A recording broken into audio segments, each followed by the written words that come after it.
رمضان كريم كريم كريم شهر عظيم عظيم عظيم. السلام عليكم ورحمة الله وبركاته.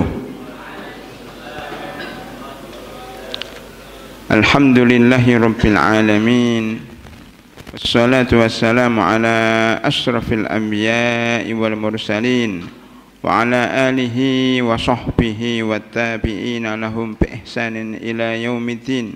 يا أيها الذين آمنوا اتقوا الله حق تقاته ولا تموتن إلا وأنتم مسلمون. اللهم إنا نسألك علما نافعا ورزقا طيبا وعملا متقبلا. اللهم إنا نسألك الهدى والتقى والعفاف والغنى. اللهم إنا نعوذ بك من جهد البلاء ودرك الشقاء وسوء القضاء وشماتة الأعداء.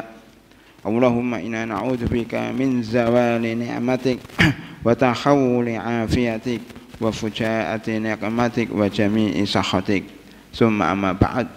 Hadirin dan hadirat, Bapak dan Ibu sekalian, jamaah salat subuh Masjid Al-Islam yang kami hormati.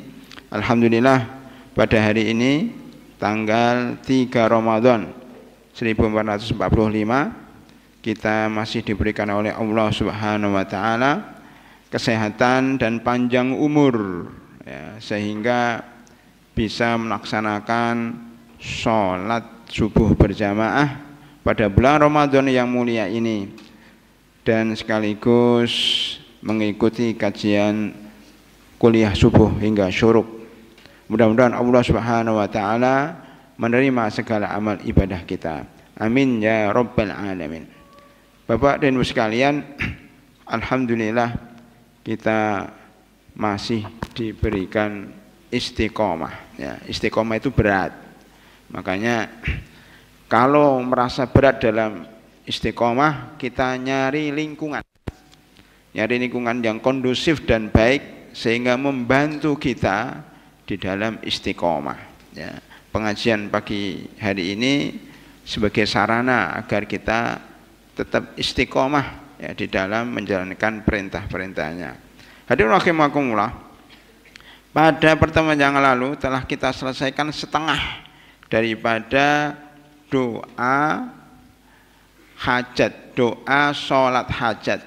Ya, di dalam hadis Abdullah bin Abi Aufa bahwasanya dia berkata Rasulullah sallallahu alaihi wasallam, man kanat lahu ilallahi hajatan au ila ahadin min bani Adam, barang siapa yang mempunyai hajat kepada Allah atau kepada salah satu dari bani Adam, falyatawadda wal yuhsinil wudu summa liyusalli rakaataini, hendaknya dia berwudu dan memperbaiki wudunya, kemudian sholat 2 rakaat. Setelah salam, ya, summa liyusni ala Allah, kemudian mengucapkan alhamdulillah, ya, memuji Allah, wal yusalli ala nabi sallallahu alaihi wasallam, dan mengucapkan sholawat kepada Nabi Muhammad SAW, kemudian baru berdoa. Doanya dimulai dengan kalimat tauhid, la ilaha illallah Al-Halimul Karim, la ilaha illallahul Halimul Karim, subhanallahi rabbil arsyil azim, alhamdulillahi rabbil alamin. Setelah kita membaca wasilah, yaitu wasilatut tauhid, ya, di dalam surah Al-Maidah disebutkan ayat 35, ya ayyuhalladzina amanu taqullaha wabtaghu ilaihil wasilah. Wahai orang-orang yang beriman, bertakwalah kepada Allah. Jadi perintah takwa kepada Allah ini, para hadirin, harus ada sarana. Jadi sarana menuju ketakwaan. Jadi kita diperintahkan mencari sarana-sarana, wasilah-wasilah, media, dalam bahasa kekiniannya mencari media, mencari cara, mencari lingkungan, mencari metode supaya kita bisa bertakwa. Wabtagu ilaihil wasilah. Banyak di antara umat Islam yang kemudian salah kaprah di dalam mencari sarana ini. Kadang mereka terjebak pada sarana-sarana yang diharamkan oleh Allah Subhanahu wa taala, sebagaimana yang dilakukan kaum musyrikin, ya, ma na'buduhum illa liyuqarribuna ilallahi zulfa. Jadi orang musyrikin ini dalam surat Zukhruf, dalam surat Zumar ini, awal surat Zumar, orang musyrikin ini ingin bertakwa kepada Allah, tetapi caranya salah. Karena mereka ingin mendekatkan diri kepada Allah melalui berhala.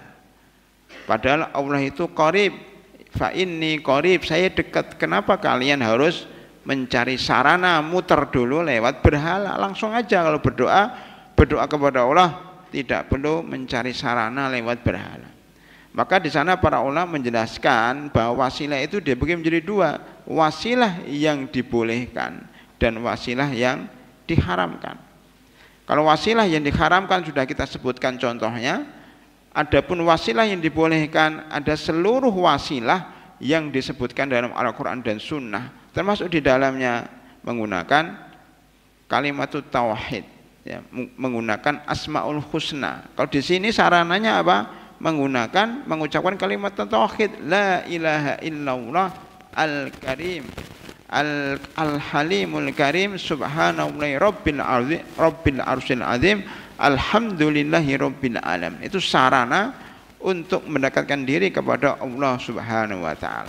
Oleh karena itu kita dapatkan pada halaman 20, ya, bahwasanya ada beberapa doa dalam Al-Qur'an atau ayat dalam Al-Qur'an, di antaranya surat At-Taubah, akhir surat At-Taubah. Ini termasuk zikir yang dianjurkan, termasuk jimat mantra, ya, yang membuat kita sakti mandraguna. Jadi dalam Al-Quran itu banyak mantranya, Pak, ya. Mantra yang sakti mandraguna, ya. Kalau membaca ini 10 kali umpamanya, pagi 10 kali, siang 10 kali, malam 10 kali, Anda jadi sakti mandraguna. Saktinya apa? Minimal Anda tenang hatinya. Yaitu firman Allah Subhanahu wa taala, fa in tawallau fakul, fa in tawallau fakul. Jika orang-orang kafir itu berpaling dari kalian, ya, artinya kalian tidak diterima di depan orang-orang kafir ketika berdakwah, atau kalian merasa didolimi, atau kalian mendapatkan problematika hidup, maka katakanlah, nah ini mantranya ini, jimatnya ini, katakanlah apa? Fakul hasbiyallah, cukup Allah sebagai penolong bagiku. Kul hasbiyallah la ilaha illahu. Oh, kalimat itu tauhid lagi kan? Kul hasbiyallah la ilaha illahu. Ini bapak-bapak, ya, yang punya banyak masalah, udah nggak usah menghafal Al-Quran, berat. Menghafal Al-Quran sudah kita wakilkan kepada para mahasiswa dan mahasiswi, sudah kalian yang menghafal Al-Quran, kami nggak sanggup. Bagaimana caranya supaya kita dapat pahala menghafal Al-Quran 30 juz sekali duduk tanpa harus membaca Al-Quran? Gimana caranya?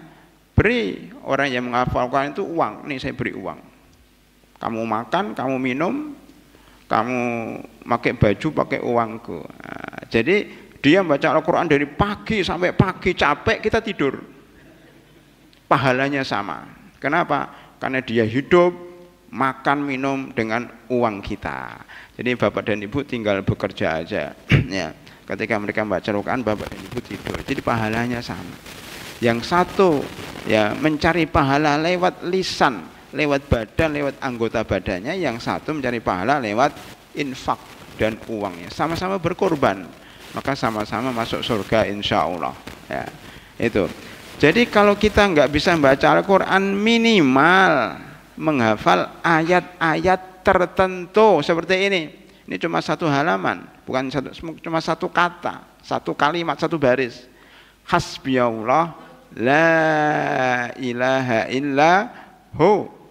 Kalau perlu, tulis ayat ini di fotokopi yang besar, tempel di kaca, tempel di depan rumah kita, ditempel di pintu masuk, pintu keluar pintu masuk dapur, pintu keluar dapur, pintu mau masuk kamar tidur yang satu, pintu kamar tidur yang kedua. Ditaruh di atas tempat tidur, di atas bantal. Ya. Terus di atas tempat belajar. Pokoknya di mana-mana ada kata-kata Qul hasbiyallah la ilaha illahu alaihi tawakkaltu wa huwa rabbul arsyil azim. Udah itu aja.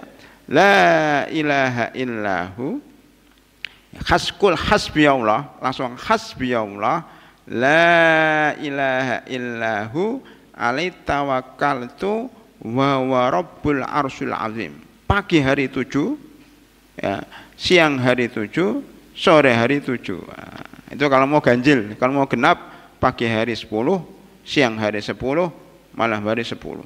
Udah insya Allah nanti kalian akan menjadi orang yang sakti mandraguna. Saktinya seperti apa? Ya praktekkan dulu. Kalau dipraktekkan nanti akan mendapatkan kesaktian sesuai dengan keimanannya masing-masing. Ya. Kalau imannya kuat, saktinya kuat. Kalau imannya lembek, saktinya sedikit. Ya kalau nggak beriman atau malas-malasan ya nggak sakti. Jadi jangan disalahkan mantranya, tapi salahkan diri kalian sendiri karena kalian tidak yakin dengan ayat ini. Yang yakin, insya Allah akan sakti mandraguna. Boleh nanti kalau sudah mempraktekkan dan bisa terbang, testimoni. Testimoni di sini Ustadz, saya sudah mempraktekkan dan bisa terbang, naik pesawat terbang. Nah, umpamanya seperti itu. Ya. Pokoknya yakin dulu lah, yakin. Ini pertama ayat dan banyak hadis yang menerangkan tentang keutamaan akhir surat Taubat. Jadi yang akhir-akhir itu bagus ya. Akhir surat Al-Baqarah ya, akhir surat At-Taubah, nanti akhir surat apa, surat banyak sekali ayat-ayat terakhir itu bagus. Kemudian juga di akhir surat Al-Mu'minun ayat 116 itu juga sama ya, ayat yang mengandung kesaktian. Fata'alallahul malikul haqq la ilaha illahu rabbul arsyil karim. Allah itu maha tinggi, Allah itu maha tinggi, raja yang hak. Raja yang hak, tiada ilah yang berhak disembah kecuali Dia, Dialah Tuhan arsy yang mulia. Intinya apa? Di situ ada kata ars. Pada surat Taubah ada kata arsul azim. Pada surat Al-Mu'minun ada arsy karim. Jadi menyebut keutamaan Allah, menyebut keagungan Allah, mensucikan Allah, mentauhidkan Allah, ditambah wa huwa rabbul arsyil azim atau ditambah wa huwa rabbul arsyil karim. Itu para hadirin rahimakumullah yang punya problematika, yang punya penyakit, yang punya masalah ya, itu dipraktekkan. Saya selama pesantren 2 tahun banyak baca ini. Alhamdulillah, sakti mandraguna. Ya, jadi artinya banyak dimudahkan urusannya oleh Allah Subhanahu wa taala dan bisa keluar dengan selamat ya, dengan predikat mumtaz ya. Ya. Alhamdulillah ya, salah satunya adalah karena sering membaca ayat ini ya. Terutama doa kalau kita punya kena musibah. Doa kena musibah banyak sekali, di antaranya ada yang saya sampaikan kemarin, la ilaha illallah. La ilaha illallah al-halimul azim, la ilaha illallah rabbus samawati wal ard, la ilaha illallah rabbul arsyil azim. Nah, itu juga doa ketika terjadi musibah. Maka ayat ini sebelumnya doa ini, doa minta hajat ada kata-kata la ilaha illallah rabbul arsyil karim azim. Kemudian doa karena musibah juga ada, dan 2 ayat minimal akhir surat Taubat dan akhir surat Al-Mu'minun, surat ke-9 dan surat ke-23. Hadirin rahimakumullah, setelah itu selesai semuanya, barulah kita berdoa. Apa doanya? Doa hajat itu pertama, Allahumma inni as'aluka mujibati rahmatik, as'aluka mujibati rahmatik. Saya meminta, ya, meminta mujibat. Mujibat itu mengharap sesuatu yang mujibat, semua perkataan dan perbuatan yang menyebabkan datangnya rahmat Allah. Itu sama dengan Allahumma inna nas'aluka rahmatak, tapi disebut dengan as'aluka mujibati rahmatik. Saya memohon kepadamu ya Allah segala sesuatu yang menyebabkan adanya rahmat. Rahmat Allah sangat penting. Kalau kita sudah dirahmati oleh Allah Subhanahu wa taala, maka kita akan jadi orang bahagia, ya. Para ulama mengatakan bahwa maksudnya perkataan dan perbuatan yang menyebabkan pelakunya masuk surga itu mujibati rahmatik, mujibat. Maka ada mahasiswa atau murid yang bernama mujib. Ya, mujib itu kalau laki-laki, kalau perempuan namanya mujibah. Ya, ada Siti Mujibah. Ya. Ada Siti Migrofah, ada Siti Ghurfah, jadi banyak sekali di situ ya. Mujibat, mujib itu orang yang menjawab, mujibat ya, perempuan atau wanita atau hal-hal yang menyebabkan, yang bisa mewajibkan datangnya rahmat, mujibat ya. Jadi rahimakumullah, doa ini memberikan pesan kepada setiap muslim agar memohon sesuatu yang bisa mendatangkan rahmat Allah. Di antara hal yang menyebabkan datangnya rahmat Allah terdapat di dalam surat Al-A'raf 56. Di antara hal yang menyebabkan rahmat Allah sebagaimana kita minta, Allahumma inni as'aluka mujibati rahmat, adalah apa? Firman Allah dalam surat Al-A'raf 56 ya. Wala tubsitu fil ardi ba'da islahiha. Jangan engkau merusak bumi setelah diperbaiki. Para ulama menyebutkan setelah diperbaiki dengan tauhid. Coba baca seluruh tafsir. Nanti akan muncul bumi ini diperbaiki dengan tauhid. Bumi ini diperbaiki dengan ketaatan. Bumi ini diperbaiki dengan kalian sholat subuh. Jadi antum semua yang ada di sini, ya, walaupun tidak banyak, tapi antum adalah orang yang telah memperbaiki bumi.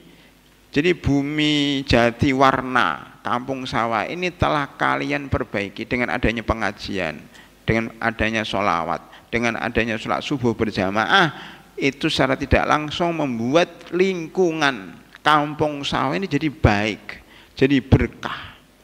Ya, dijauhkan dari segala musibah. Itu maksudnya. Janganlah engkau merusak bumi dengan maksiat. Kalau tafsirnya, janganlah engkau merusak bumi dengan maksiat. Maksiat itu bentuknya macam-macam, termasuk kecurangan, termasuk penipuan, termasuk korupsi, termasuk perzinaan, ya, perselingkuhan dan seterusnya. Itu membuat rusaknya bumi. Janganlah engkau membuat kerusakan di muka bumi dengan maksiat setelah diperbaiki oleh Allah dengan tauhid dan ketaatan. Jadi setiap orang yang melakukan ketaatan berarti telah memperbaiki bumi, telah memperbaiki kehidupan ini. Wad'uhu khaufan wa tama'a. Lihat di sini. Pertama, jangan engkau merusak bumi dengan maksiat, jangan bermaksiat. Setelah diperbaiki dengan tauhid dan ketaatan. Yang ketiga, berdoalah. Nah, ini salah satu bentuk tauhid adalah berdoalah kepada Allah dengan dua syarat, khaufan. Di sini khaufan wa tama'a, rasa takut terhadap siksa Allah dan tama'an terhadap surganya. Berdoa itu ada dua unsur. Mengharap, pertama takut kalau doanya enggak diterima, takut dengan api neraka, takut dengan siksa Allah, dan yang kedua apa? Tamak, menginginkan ridho dan karunia Allah, menginginkan surganya. Itu dua unsur doa, khaufan wa tama'. Yang keempat, inna rahmatallahi qaribun minal muhsinin. Sesungguhnya rahmat Allah itu dekat Kan kita bicara rahmat ya. Allahumma inni as'aluka mujibati rahmatik. Ya Allah, saya meminta seluruh hal yang menyebabkan datangnya rahmat. Apa itu yang keempat? Inna rahmatallahi qaribun minal muhsinin. Sesungguhnya rahmat Allah itu dekat dengan orang-orang yang berbuat baik. Nah, jadi ada 4 unsur, Pak. Pertama, jangan merusak bumi dengan maksiat. Yang kedua, setelah diperbaiki dengan tauhid dan ketaatan. Yang ketiga, berdoa kepada Allah dengan rasa takut dan mengharap. Keempat, berbuat baik kepada orang lain. Wa ahsin kama ahsanallahu ya, ilaikum. Jangan berbuat baiklah kepada siapa aja sebagaimana Allah telah berbuat baik kepada kalian.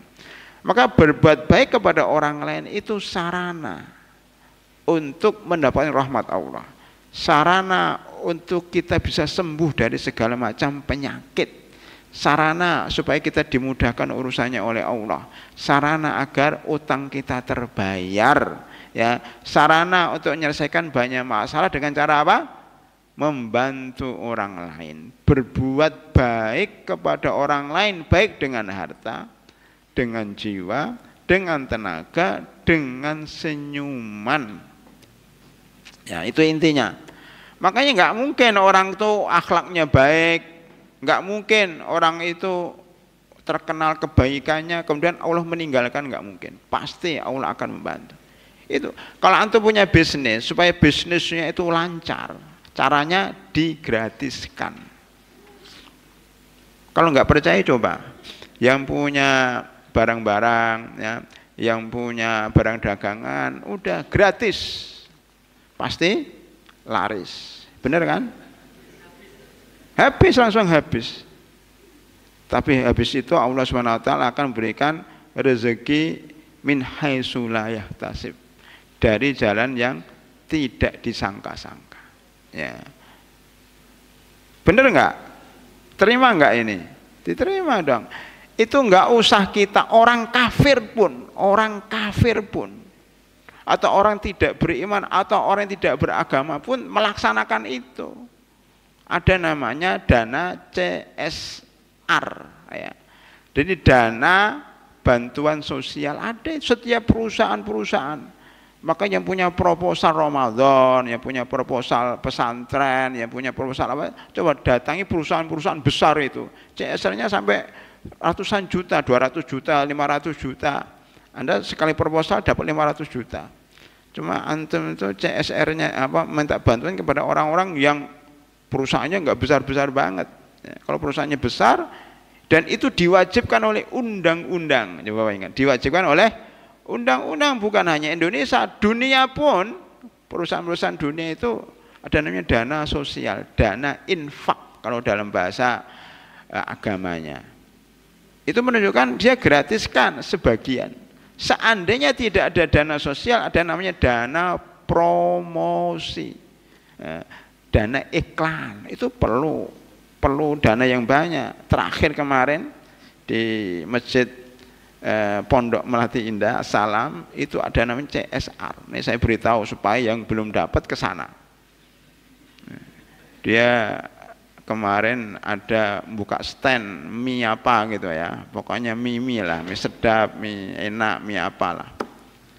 Itu mungkin nanti masih ada, saya nggak tahu. Kemarin ada, coba nanti ke sana semuanya lihat ada nggak. Ini yang mahasiswa ini pada makan di sana, itu pada seneng banget itu. Kenapa? Karena mie kok gratis ya. Jadi ditaruh di depan masjid, barang siapa yang berbuka habis sholat minum makan di situ sepuasnya, masing-masing diberi 3 box, 3 paket. Nah, yang belum merasakan coba nanti tengok kalau ada, jangan-jangan masih ada, kalau nggak ada ya sudah tahun depan. Itu saya memberikan contoh, itu mungkin landasannya apa? Mungkin landasannya bisnis, tapi memberikan infak ke masjid. Saya tanya sama orangnya itu untuk ke masjid, khusus masjid-masjid Pak. Kemarin hari pertama di pesantren-pesantren, nggak tahu alisan nggak ada ya, berarti relasinya kurang luas itu. Datang ke sana salah satu pengurusnya atau mahasiswa tanya, Bu, kita punya pesantren, nah nanti kerjasama tiap Jumat mungkin bisa masuk pesantren sini. Nah itu harus ruas relasi. Untuk hari kedua ini di masjid-masjid Pak, Masjid Al-Ihsan juga nggak kesentuh lagi. Ya, itu gratis. Coba bayangkan, saya bilang apa nggak rugi ya orang bisnis kok digratiskan? Kan bahasa kita kan, wah kalau gratis rugi Ustadz. Loh itu bahasa agama yang kemudian disederhanakan orang-orang umum. Dalam promosi itu memang rugi, tetapi akan untung setelah itu. Enggak usah jauh-jauh. Yang namanya Grab, yang namanya Gojek, yang namanya Maxim, yang namanya Uber, yang itu sebenarnya gratis. Dimurahkan semurah-murahnya selama sekian tahun. Setelah laris-maris baru dimahalkan. Maksud saya apa di sini? Ingin saya sampaikan bahwa inna rahmatallahi qaribun minal muhsinin. Jadi kalau kita ingin mendapatkan keuntungan dunia maupun akhirat, ya disisihkanlah sebagian harta kita, sebagian tenaga kita, sebagian pikiran kita untuk orang lain tanpa pamrih. Kalau mereka kan pamrih, ya iklan-iklan cicipin dulu, kalau enak silahkan pesan kan gitu. Ya, itu supaya laris kan. Nah kita kan ada dua, supaya laris dan supaya dapat rahmat dari Allah Subhanahu wa ta'ala. Kita punya nilai plus. Jadi Bapak dan Ibu sekalian yang punya bisnis, yang punya apa tuh jangan lupa ya, infak dari barang dagangannya, boleh barang dagangannya digratiskan walaupun tidak semuanya. Mungkin gratis khusus 1 Ramadan. Nah, itu oke juga itu. Khusus 1 Ramadan. Ketika datang 2 Ramadan udah habis gratisnya. Atau gratis berapa biji, nah begitu, gratis berapa biji. Jadi harus ada yang diberikan. Nah, itu namanya mancing. Pernah mancing ya? Kita mancing itu kan memberi kan, gratis kan. Memang kalau memberi sama ikan itu kita suruh bayar ikannya kan, enggak kan? Wahai ikan, ini saya beri kamu apa itu, cacing gratis, ya kan? Ketika kita memberikan cacing gratis, kita dapat ikan yang besar. Semakin besar umpannya, semakin pula besar hasilnya. Semakin umpannya kecil, semakin kecil juga. Ya, kemarin udah kita bahas kan, orang yang sakit kanker apa kemarin, gagal ginjal, itu ngumpannya dengan uang berapa? 80 sampai 100 juta. Hasilnya apa? Sembuh. Kita itu kepengen gratisan terus, tapi nggak pernah gratiskan orang. Lah ini masanya di situ. Jadi kepengennya kita itu dibaikin orang, tapi nggak mau berbuat baik sama orang. Di dalam hadis Arba'in Nawawiyah disebutkan ya, wallahu fi aunil abdi maka nal abdu fi auni akhi. Oleh itu akan membantu orang selama orang itu membantu saudaranya. Jadi kalau ingin dibantu oleh Allah, bantulah saudaranya. Makanya ada orang-orang yang aneh, dia itu ingin mencari orang yang mau dibantu, bukan nyari bantuan, tapi nyari orang siapa yang mau saya bantu, siapa yang orang mau saya bantu. Itu kan makhluk-makhluk Allah yang aneh bagi orang umum. Orang kok nyari bantuan, orang kok kepingin buang uang. Wah kita nyari uang aja sulit, ini malah buang uang. Antum nggak paham, itu mancing, buang uang untuk dapat uang yang banyak. Bahasanya membakar uang dulu. Kalau bahasa bisnisnya itu membakar uang untuk dapat uang yang banyak. Kalau istilahnya, kalau di perkebunan yang luasnya berapa ratus hektar itu membakar hutan untuk ditanami yang lebih baik. Wallahu alam. Jadi konsep muhsinin itu bisa kita terapkan dalam kehidupan sehari-hari ya. Inna rahmatallahi qaribun minal muhsinin. Rahmat Allah itu dekat dengan orang yang berbuat baik dalam seluruh aspek kehidupan, termasuk dalam berdagang. Pedagang itu kan di sini saya tahu banyak pedagang-pedagang ya. itu kalau ingin dagangannya diberikan rahmat oleh Allah, maka berbuat baiklah kepada orang lain, berbuat baik kepada pembeli, dimurahkan, digratiskan. Dulu pernah kita bahas beberapa tahun yang lalu tentang buku Banyak Jalan Masuk Surga, nomor ke-30 atau nomor 29, itu disebutkan hadis bahwa ciri orang masuk surga itu mudahkan orang lain, jangan dipersulit. Kalau beli umpamanya harganya 50, dia cuma bawa 40 sudah nggak apa-apa, kurangnya nggak apa-apa, nah, gratis. Kalau ada barang sisa 5, udah berikan aja semuanya, tinggal sisa 5 kan. Umpamanya seperti itu. Ya, orang beli 2 dapat 3, beli 1 dapat 2 kan, coba seperti itu. Ini harga ini ya, beli 1 dapat 2 kan seperti itu. Para pedagang bahkan perumahan-perumahan juga gitu, beli 1 unit dapat 1 unit dan laptop, dapat 1 unit dan mobil, beli 1 unit dapat 2 unit. Nah, begitu. Jadi ada infaknya. Jadi mau kita lanjutkan, yaitu surat Al-A'raf ayat 56, bahwa rahmat Allah itu dekat dengan orang yang baik. Jadi pertama doanya, Allahumma inni as'aluka mujibati rahmatik. Yang kedua, wa azaima maghfiratik, wa azaima maghfiratik. Apa artinya? Saya meminta ketetapan hati untuk meraih ampunanmu. Azaim itu kemauan kuat untuk meraih ampunanmu lah. Ramadan ini kan bulan ampunan, bulan rahmat, bulan ampunan. Ya. Maka di sini disebutkan ya, bahwa azaim adalah kemauan kuat dalam hati untuk melakukan sesuatu. Ya. Imam Suyuti menyebutkan azaim maghfiratik adalah hal-hal yang menyebabkan datangnya ampunan Allah. Saya tambahkan dikit. Kenapa Allah menyebutkan rahmat dulu sebelum maghfirah? Ya, rahmat dulu sebelum maghfirah.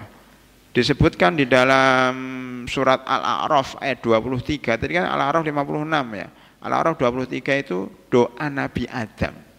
Nanti kita kapan-kapan kita bahas lanjutan dari, sebenarnya ini nomor 2 ya. Pertama adalah mengetuk pintu langit.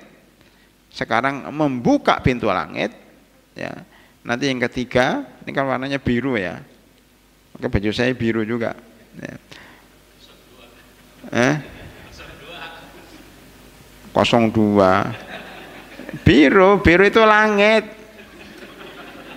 Pahamnya politik terus. Ini kita itu bicara tentang alam semesta, ciptaan Allah kan biru, langit yang biru. Itu gimana itu doanya itu, apa nyanyiannya itu, langit yang biru, langit itu biru ya. Kemudian yang ketiga itu menembus pintu langit, itu kemerah-merahan dikit. Lah menembus pintu langit itu insya Allah kita bahas mungkin tahun depan atau kapan gitu. Itu salah satu isinya doa-doa dari Al-Quran, doa-doa para nabi, doa-doa dalam Al-Quran. Ini kan doa-doa dalam hadis ya. Itu salah satu, nomor satunya, bab pertamanya adalah doa Nabi Adam alaihissalam dalam surat Al-A'raf ayat 23. Qala rabbana dzalamna anfusana wa illam taghfir lana wa tarhamna lanakunanna minal khasirin. Ya, kalau dalam surat itu disebutkan jika engkau tidak mengampuni kami dan memberikan rahmat kepada kami, tentunya kami termasuk orang-orang yang merugi. Sama ini isinya, cuma agak dibalik ya. As'aluka mujibati rahmatik wa azai maghfir. Jadi rahmat dengan maghfirah ini dua sisi mata uang, dua sekawan yang sulit dipisahkan. Coba nanti cari di mana saja rahmat maghfirah atau maghfirah rahmah, maghfirah rahmah. Ya, ini istilahnya kalau dua bayi kembar sama-sama perempuan kan, yang satu namanya Siti Maghfirah, yang satu namanya Siti Rahmah ya. Rahmah maghfirah, rahmah maghfirah, maghfirah rahmah. Sebelumnya kita bahas kemarin apa itu ya, tentang rahmah. Oh ya, doa duduk di antara dua sujud. Rabbighfirli warhamni. Ya. Rabbana zalamna anfusana wa illam taghfir lana wa tarhamna lanakunanna minal khasirin. Dalam surat Ali Imran 133, wasari'u ila maghfiratin mir rabbikum wa jannah. Jannah itu rahmat. Jannah itu nama lain daripada rahmat Allah. Karena rahmat Allah yang paling tinggi adalah surga. Di sini juga gitu. Setelah kita minta rahmat, kita minta maghfirah. Allahumma inni as'aluka mujibati rahmatik wa azaima maghfiratik. Nah, itu aja sebagai tambahan. Baik, hadirin rahimakumullah. Setelahnya apa? Wal ghanimata min kulli bir. Setelah kita diberikan maghfirah sama rahmat Allah, kita akan mendapat yang ketiga, yaitu ghanimah. Ghanimah dari segala kebaikan. Ghanimah itu rampasan perang. Rampasan perang. Rampasan perang itu apa? Kita mendapatkan harta yang banyak setelah perang dengan setan. Maka kenapa disebut ghanimah padahal nggak ada perang? Perang kita, perang dengan setan. Ramadan ini kita sedang perang dengan setan. Kalau yang menang dapat ghanimah. Ghanimahnya bukan harta, ya. Ghanimahnya bukan uang. Ghanimahnya adalah maghfirah. Ghanimahnya adalah rahmah. Ghanimahnya adalah bir wal ghanimata min kulli bir, mendapatkan banyak kebaikan. Ya, ghanimah. Jadi disebut orang yang mendapatkan kebaikan setelah perang melawan setan disebut dengan wal ghanimata min kulli bir. Di dalam hadis lain disebutkan secara makna bahwa puasanya orang pada musim dingin. Jadi musim dingin itu ghanimatul shaimin. Ya. Musim dingin itu ghanimahnya orang berpuasa. Antum belum merasakan bagaimana enaknya berpuasa pada musim dingin, karena antum hidup di negara yang tidak dingin banget dan tidak panas banget. Nah itu, maka antum tidak akan bisa merasakan bagaimana di negara yang dingin banget dan panas banget. Antum itu orang-orang yang nanggung, ya dingin sedikit, panas sedikit. Ada orang hidup di negara yang dingin banget atau panas banget. Lah kalau kita hidup di negara yang dingin banget, seperti saya contohkan Maroko, Maghrib, tempat terbenamnya matahari. Ya. Saya mau cerita karena saya pernah ke sana, ya. Gratis. Kenapa dapat gratisan? Karena dulu gratiskan orang. Ya. Kalau gratiskan orang kita dapat gratisan. Ya. Alhamdulillah ke sana bolak-balik itu gratis, padahal jauh. Jadi dari sini ke Qatar itu 9 jam. Dari Qatar ke sana 9 jam lagi, coba bayangkan. Naik pesawat 18 jam. Enggak terasa. Kalau kemarin naik bis 24 jam terasa. Kita bandingkan sama-sama 24 jam. Ya. Naik pesawat 24 jam, 18 jam. Di sana itu musim dinginnya dingin banget. Jaket-jaket yang kita bawa dari Indonesia itu enggak ngefek, enggak nendang.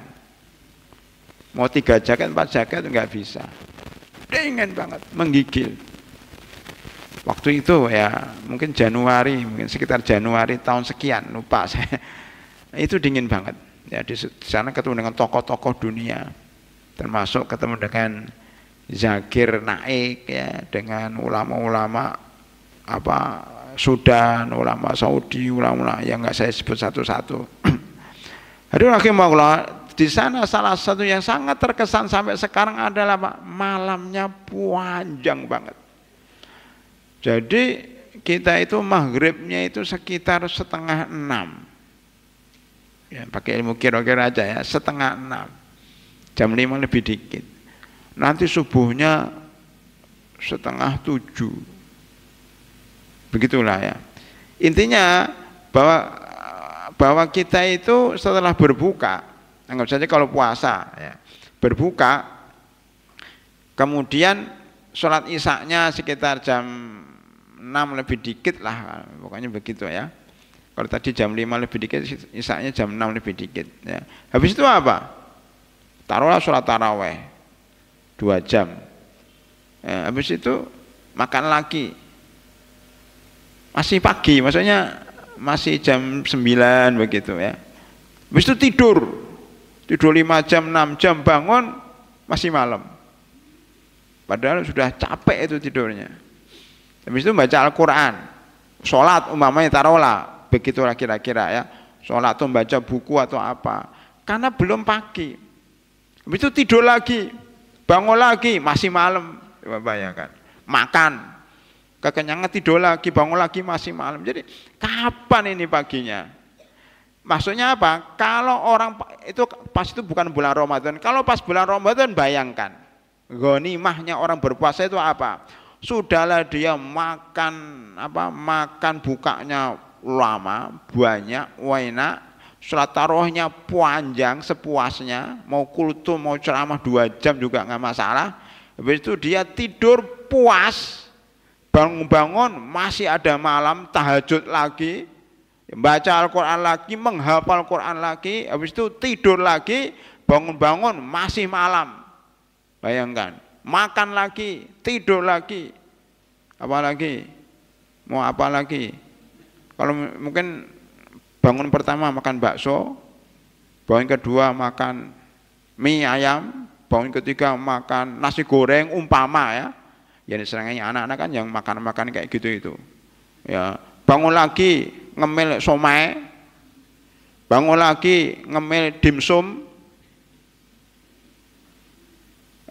kemudian kebabnya belum disebut padahal di sini ada pemiliknya. Bangun lagi makan kebab, masih malam, bingung. Jadi mau dunia dapat, akhirat dapat, masih malam, malamnya panjang banget. Jadi subuh itu lama banget. Kemudian taruhlah terakhir sahur. Sahur masih belum adzan. Taruhlah adzan, setelah adzan itu maunya jam 7 lah, anggap saja subuhnya jam 7. Suruknya jam 8. Coba bayangkan. Tidur sebentar sudah zuhur. Padahal masih kenyang itu, sudah zuhur. Ke kantor sebentar pulang sudah mau maghrib. Jadi kok cepet banget, enggak terasa lapar sama sekali. Puasa kayak main-main, maksudnya kayak enggak puasa. Karena baru sahur kok sudah buka. Wah itu namanya ghanimah. Tidak terasa lapar, tidak terasa haus.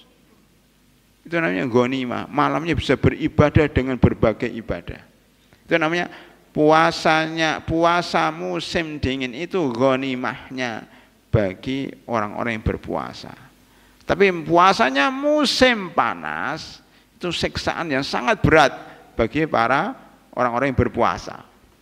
Iya, karena musim panas di Saudi itu musim panas itu udah siangnya panjang, terik sinar matahari luar biasa, haus, enggak maghrib, baru berbuka, baru sebentar sudah mau subuh. Saya pernah suatu ketika ke Kairo pada musim panas setelah pulang dari Mesir. Itu datang ke sana diminta untuk ceramah mahasiswa. Mulainya jam 11:30 karena isanya jam 11:30 ya. Kemudian sudah salat ba'diyah dan sebagainya, itu belum taraweh. Kalau taraweh mungkin ceramahnya kultunya jam 12 malam ya, itu belum taraweh karena bukan Ramadan. 11:30 itu baru mulai ceramah. Selesainya jam 1 atau 1:30 dengan tanya jawab. Orang-orang mau tidur, gimana mau tidur 1 jam lagi subuh. Jadi subuhnya 3:30 atau jam 3 lebih dikit. Jadi malam itu rata-rata mahasiswa nggak tidur. Kenapa? Waktunya nggak ada untuk tidur. Habis itu subuhnya jam 3:30 sudah azan kan. Puasanya panjang banget. Udah tidur masih jam 8. Sudah kerja masih jam 11. Maghribnya itu lama banget, padahal panas. Ya. Jadi lapar haus panjang hari. Nah itu nostalgia kalau kita puasa pada musim dingin dan musim panas. Musim dingin ini ghanimah min kulli bir. Ghanimahnya bagi orang-orang yang ingin berbuat baik. Hadirin rahimakumullah, tapi jangan lupa pada menjelang hari kiamat. Ini saya dapatkan dari hadis ya, cerita panjang hari kiamat itu salah satu tandanya apa? Matahari terbit dari barat. Kalau kita matahari terbit dari timur, itu matahari terbit dari lah menjelang perpindahan mutasi dari timur ke barat ini butuh waktu kan. Jadi biasanya terbit dari timur, ini mau terbit dari barat, persiapannya lama. Ya kan nggak biasa. Ya, perlu penyesuaian. Makanya matahari untuk sementara off ya, maksudnya nggak wajar gitu. Makanya off-nya itu malam hari. Oleh karena itu malam tanda hari kiamat. Maka saya rasakan itu di Maroko itu, oh kiamat itu kayak gini ya. Jadi orang-orang itu gelisah. Kenapa? Ya tadi sudah bangun, sudah jam 4 bangun. Mana yang matahari nggak terbit-terbit, masih gelap. Jam 5 masih gelap. Jam 7 pagi masih gelap. Udah persiapan, mobilnya dipanasin, kemudian dilap-lap, anaknya sudah mandi, sudah makan pagi, masih malam itu, kapan siangnya? Ya itu gelisah. Jadi manusia ini di dunia, seluruh dunia itu gelisah, karena malamnya enggak pagi-pagi. Kalau dilihat dari jam itu udah jam 8 pagi, masih gelap. Matahari belum terbit. Anggap sajalah ya ilustrasinya, jam 12 malam, baru jam 12 siang, maka jam masih gelap. Gelisah mereka, panik, pada ngumpul di jalan-jalan, ngumpul di lapangan, ada apa. Tiba-tiba matahari terbit dari barat. Bleng, loh, kok nggak di sana? Tapi dia bleng, kaget semuanya. Lah, pada saat itu manusia langsung berinfak. Ini saya infakkan mobil saya infak 1 juta, saya infak 5 juta, uang saya wakafkan. Suruh, udah nggak diterima, maaf ya, infak dan sedekah hari ini nggak diterima karena apa? Matahari sudah terbit dari barat. Taubat yang istighfar, yang nangis-nangis nggak diterima, mohon maaf, sudah terlambat. Makanya segeralah beramal sebelum matahari terbit dari barat. Nanti kalau antum infak, ya antum gratiskan makanan, gratiskan dagangan nggak diterima, maka gratiskan sejak sekarang. Ya, berbuat baik sejak sekarang, taubat sejak sekarang, ya istighfar sejak sekarang, ya karena matahari belum terbit dari barat. Jadi rahimakumullah. Jadi saya ulangi lagi doanya, Allahumma inni as'aluka mujibati rahmatik wa azaima maghfiratik wal ghanimata min kulli bir. Ya Allah, saya minta harta rampasan perang dari seluruh kebaikan. Saya minta seluruh kebaikan untuk saya. Wal ghanimata min kulli bir. Saya tambahkan satu lagi, makna bir apa? Bir itu artinya luas ya. Maka barrun fil barri wal bahr, dhaharal fasadu fil barri wal bahri bima kasabat aydinas. Bar itu daratan, bahr itu lautan. Daratan itu luas. Antum mendengar istilah dia telah lupa daratan. Lupa daratan kan? Tahu lupa daratan? Lupanya itu nemen gitu loh. Lupanya itu lupa banget.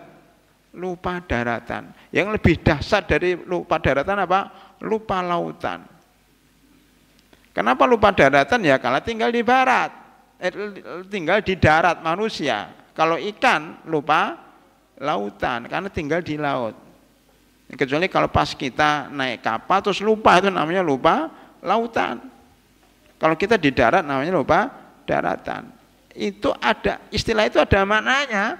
Karena daratan itu luas, maka disebut dengan bir. Makanya birrul walidain, birrul walidain itu berbuat baik kepada kedua orang tua dengan seluas-luasnya kebaikan. Jadi berbuat baik kepada orang tua itu tidak sekedar memberi uang bulanan, tidak sekedar menjenguk tiap lebaran, tetapi juga ya menjaga perasaan orang tua, juga membantu keperluan orang tua, ya, juga mengobati ketika sakit, senyum ketika ketemu dan seterusnya. Jadi kebaikan kepada kedua orang itu harus seluas-luasnya, namanya birrul walidain. Ya, bukannya ihsan saja, ihsan baik, tapi birru lebih luas. Karena bir artinya luas, ya. Jadi rahimakumullah, ya. Berikutnya cara cepat, ya. Wassalamata min kulli its. Allahumma inni as'aluka mujibati rahmatik wa azaima maghfiratik wal ghanimata min kulli bir wassalamata min kulli itsm. Ya Allah, saya minta keselamatan dari segala dosa. Bukan keselamatan dari musibah, tapi keselamatan dari segala dosa. Kenapa? Karena dosa ini membuat kita sengsara, membuat kita celaka. Maka kalimatnya, saya minta keselamatan dari segala dosa, karena dosa ini membuat kita tidak selamat, membuat kita kena musibah, ya. Berkata Al-Iraqi, salah seorang ulama, halaman 23, di dalamnya terdapat pelajaran, yaitu dibolehkannya meminta perlindungan dari segala dosa. Namun kata beliau, sebagian ulama tidak menyetujuinya. Kenapa? Karena al-ismah. Ismah itu apa? Suci dari dosa. Al-ismah, ya, suci dari dosa, pelindungan dari dosa hanya dimiliki para nabi dan malaikat. Bagaimana kita minta selamat dari segala dosa? Enggak mungkin. Nah, itu miliknya Nabi, itu gitu maksudnya. Sebagian orang mengatakan enggak mungkin itu kita selamat dari dosa.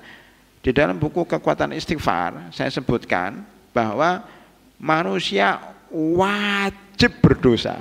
Manusia harus berdosa.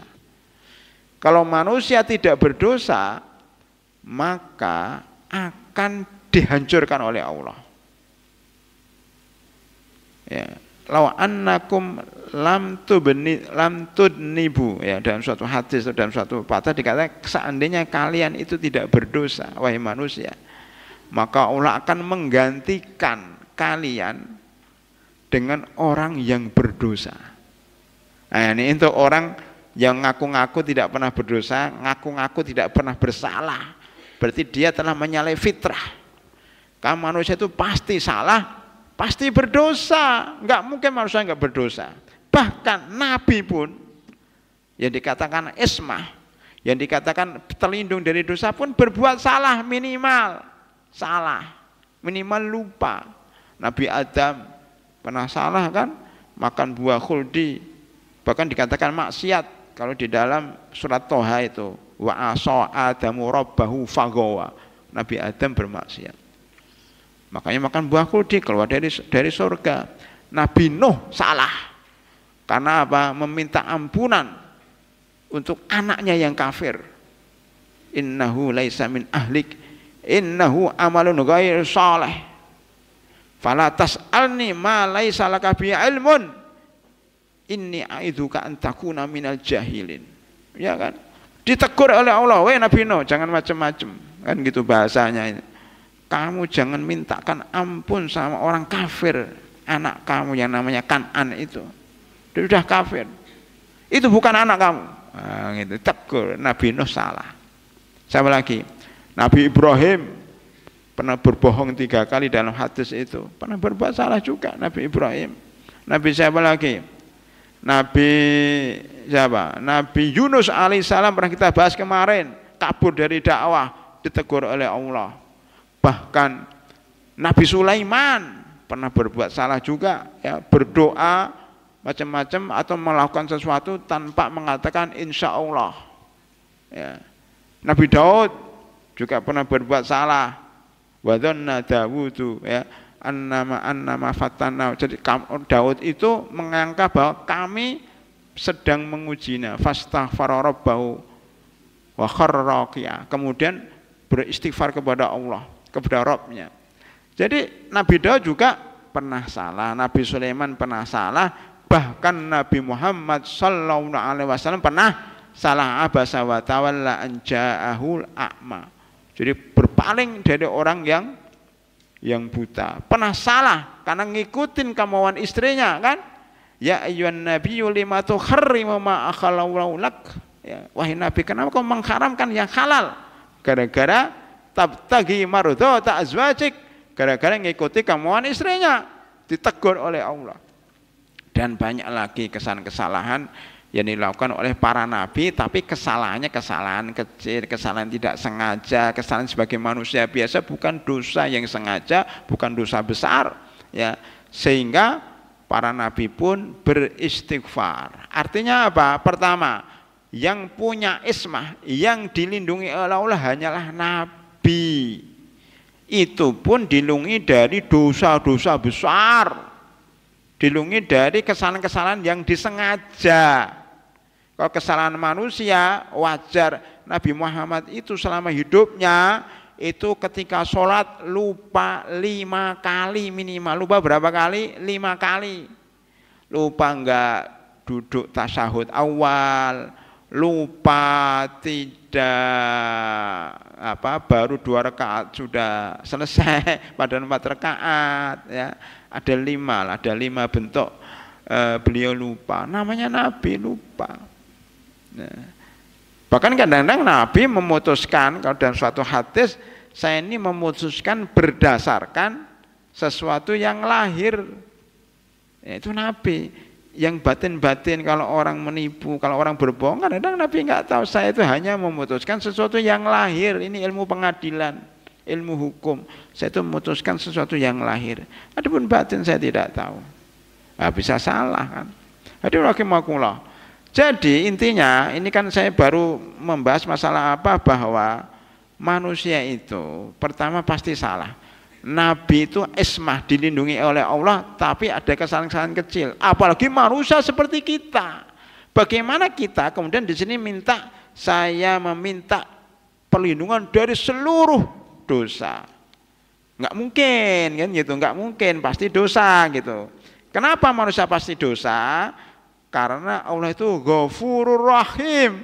Karena Allah itu Maha Pengampun. Kalau manusia tidak berdosa, nggak ada itu manfaat Ghafurur Rahim. Makanya supaya Ghafurur Rahim ini bermanfaat, ya, maka manusia berdosa meminta ampun kepada Allah dan Allah mengampunin.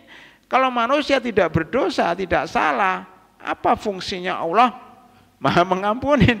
Oh, nggak salah manusia. Itu hikmahnya. Jadi manusia itu diciptakan Allah untuk salah. Ya. Ketika salah, dia bertaubat. Begitulah ya.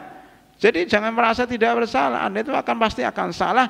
Dan kalau salah, bertaubat. Makanya dikatakan ini agak berat filosofi ini. Tapi mudah-mudahan antum tidak salah paham. Yang salah paham paling yang ngantuk-ngantuk itu ya. Gini, saya sebut gini sebagai tambahan. Kadang-kadang dosa dan maksiat itu menyebabkan orang masuk. Halo, coba diteruskan. Kadang ada kalanya dosa dan maksiat itu menyebabkan orang masuk surga. Sedangkan kadang ketaatan itu membuat orang masuk neraka. Bisa dipahami ya? Gimana Ustadz? Masuk berbuat dosa masuk surga, kemudian berbuat baik masuk neraka. Gimana itu keterangannya? Keterangannya sebagai berikut. Orang yang berdosa itu, yang maksiat itu akhirnya sadar atas maksiatnya, sadar akan dosanya, kemudian dia beristighfar, bertaubat kepada Allah, kemudian diterima taubatnya, maka dimasukin ke dalam surga. Benar enggak? Kan ada yang seperti itu. Contohnya siapa? Yang contohnya saya tulis dalam buku Kekuatan Istighfar. Preman yang membunuh 99 orang, bahkan digenapkan 100, kan membunuh itu kan dosa besar. Tapi kemudian di akhir hidupnya dia bertobat dan tobatnya diterima, akhirnya masuk surga. Sebaliknya ketaatan, makanya kita hati-hati orang kalau sedang taat jangan sombong ya. Kalian kalau jadi orang baik, sholat tahajud, puasa khatam 30 juz, wow hebat saya, jangan. Belum tentu. Banyak orang yang baik, yang sebut kali hafal Al-Quran, sholat tahajud, khatam, infak, wow macam-macam. Itu tiba-tiba di akhir hayatnya dia maksiat. Di akhirnya dia sombong, ujub, riya. Nah, jadi ketaatan yang disertai dengan riya, sombong, ujub, itu akan menyebabkan amalnya gugur, ya, dan dia bermaksiat kepada Allah, akhirnya dia masuk neraka karena ketaatan yang menyebabkan dia ujub, sombong, riya, menyebabkan dia masuk neraka. Atau ketaatan yang menyebabkan dia akhirnya bermaksiat. Seperti apa? Kasus pendeta Bani Israel yang merupakan ulama besar di zamannya, ulama besar di zamannya, yang akhirnya mati dalam keadaan pertama dia berzina dengan seorang wanita, membunuh wanita tersebut, kemudian dia berbohong, kemudian terakhir dia disalib dan sujud kepada setan, akhirnya dibunuh pakai panah itu dan mati dalam keadaan su'ul khotimah. Jadi ada dua contoh ya. Ini yang satu tadi apa? Pembunuh 100 orang, bahkan ditambah dengan pezina. Ada seorang wanita yang tiap harinya berzina, tapi kemudian dia taubat, memberikan makan sama anjing itu di sumur itu kan. Dari sumur kemudian Allah mengampuni dia, masuk surga. Sebenarnya seorang ulama ya, yang sangat kaliber dunia, akhirnya terakhirnya membunuh, berzina, berbohong dan menyembah setan, akhirnya masuk neraka. Naudzubillah min dzalik. Itu baru cerita zaman dahulu, belum cerita pada zaman sahabat Rasulullah SAW. Ada sebagian sahabat atau yang pernah masuk kemudian murtad, ya. Ada yang murtad akhirnya masuk neraka. Ada yang kabur ke Persia, kabur ke Romawi. Ada yang namanya kalau nggak salah Ubaidillah bin Jahas, ya, itu istrinya Ummu